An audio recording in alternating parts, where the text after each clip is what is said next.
जय श्री गणेश।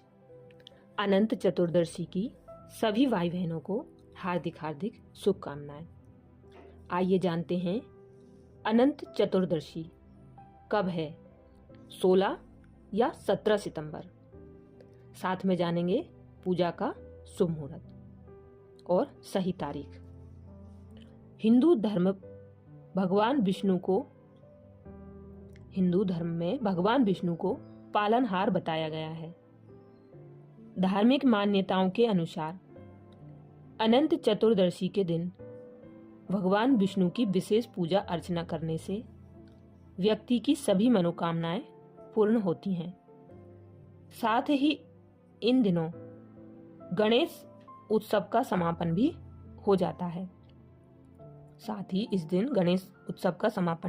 है। इस बार अनंत चतुर्दशी की तारीख 16 और 17 दोनों दिन चतुर्दशी तिथि होने के कारण थोड़ा कंफ्यूजन है। अनंत चतुर्दशी का व्रत भाद्रपद माह के शुक्ल पक्ष की चतुर्दशी तिथि के दिन रखा जाता है।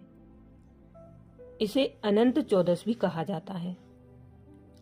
भगवान विष्णु और माता पार्वती की पूजा अर्चना करने के लिए यह तिथि विशेष उत्तम फलदायी बताई गई है। दरअसल यह तिथि मनोकामना पूर्ति करने वाली बताई गई है। इस दिन जो व्यक्ति सच्चे मन से पालनहार भगवान विष्णु और मां लक्ष्मी की पूजा करता है, उसकी सारी इच्छाएं पूरी हो जाती हैं। इस दिन गणेश उत्सव का समापन भी होता है और गणेश जी का विसर्जन किया जाता है। आइए जानते हैं कब मनाई जाएगी अनंत चतुर्दशी। साथ ही जानें अनंत चतुर्दशी का महत्व और पूजा का शुभ मुहूर्त और विधि। अनंत चतुर्दशी तिथि का आरंभ 16 सितंबर को दिन में 3:11 पर दोपहर बाद आरंभ होगा। वहीं 17 सितंबर को सुबह 11:45 पर चतुर्दशी तिथि समाप्त हो जाएगी। शास्त्र विधान के अनुसार उदय काल व्याप्त तिथि मान्य होती है। इसलिए अनंत चतुर्दशी का व्रत 17 सितंबर को सुबह रखा जाएगा। इसी दिन गणेश जी का विसर्जन भी किया जाएगा। अनंत चतुर्दशी पूजा का शुभ मुहूर्त है सुबह 10:43 से 12:15 तक। इस अवधि में आप पूजा कर सकते हैं। अब जानेंगे अनंत चतुर्दशी पूजा विधि। अनंत चतुर्दशी के दिन सुबह सूर्य उदय से पहले स्नान कर लें। इसके बाद व्रत का संकल्प लें। वैसे तो अनंत चतुर्दशी की पूजा किसी पवित्र नदी सरोवर के किनारे करने का विधान है। यदि आप किसी पवित्र नदी पर जा सकते हैं तो ठीक है, वरना आप चाहें तो अपने घर के मंदिर में भी पूजा अर्चना कर सकते हैं। पूजा के लिए सबसे पहले भगवान विष्णु की शेषनाग की सैया पर लेटे हुए प्रतिमा की स्थापना करें।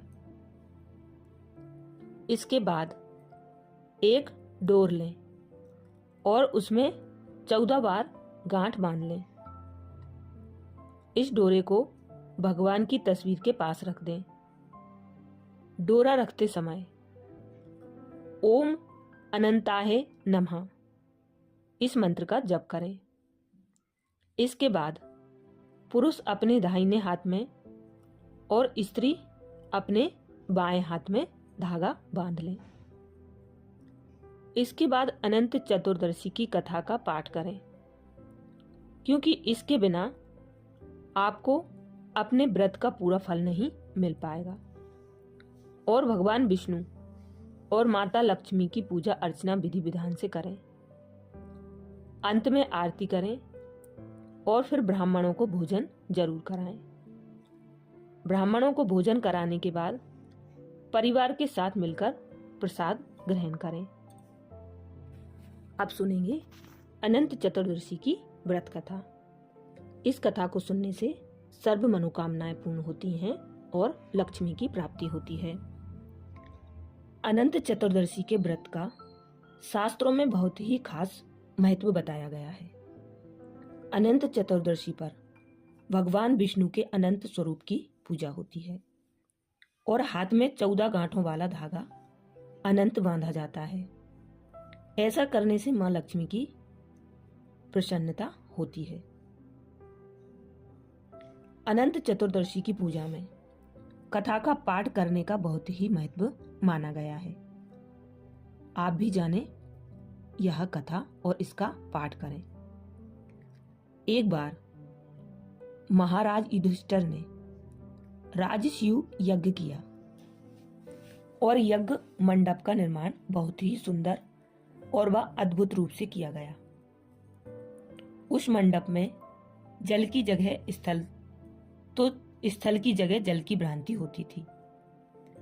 इससे दुर्योधन एक स्थल को देखकर जल कुंड में जा गिरे। द्रौपदी ने यह देखकर उनका उपहास किया और कहा कि अंधे की संतान भी अंधी होती है।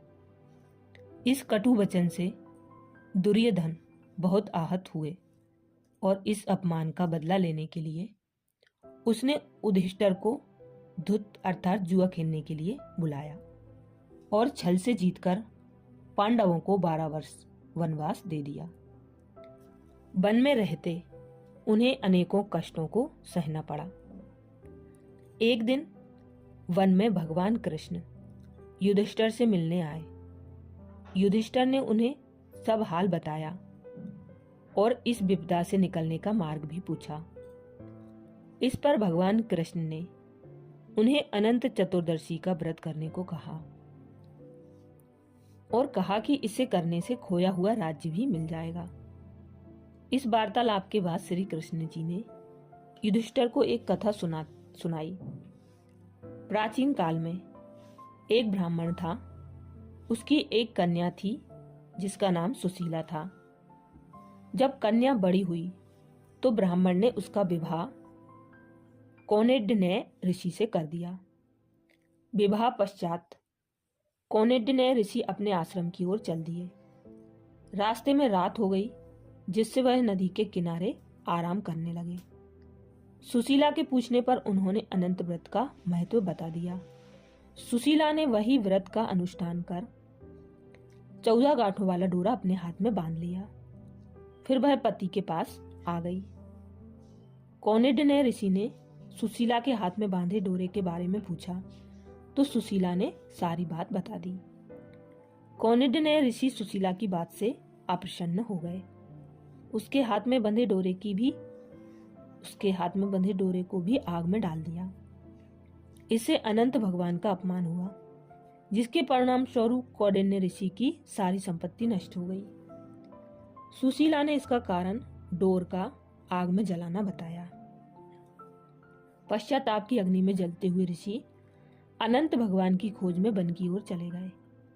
वो भटकते भटकते निराश होकर गिर पड़े और बेहोश हो गए। भगवान अनंत ने उन्हें दर्शन देते हुए कहा कि मेरे अपमान के कारण ही तुम्हारी यह दशा हुई और विपत्तियां आई, लेकिन तुम्हारे पश्चाताप से मैं तुमसे अब प्रसन्न हूँ। अपने आश्रम में जाओ और 14 वर्षों तक विधि विधान से मेरा यह व्रत करो। इससे तुम्हारे सारे कष्ट दूर हो जाएंगे। कौंडिन्य ऋषि ने वैसा ही किया और उनके सभी कष्ट दूर हो गए और उन्हें मोक्ष की प्राप्ति भी हुई। श्री कृष्ण की आज्ञा से युधिष्ठिर ने भी अनंत भगवान का व्रत किया, जिससे पांडवों को महाभारत के युद्ध में जीत मिली। अच्छा, जय श्री गणेश।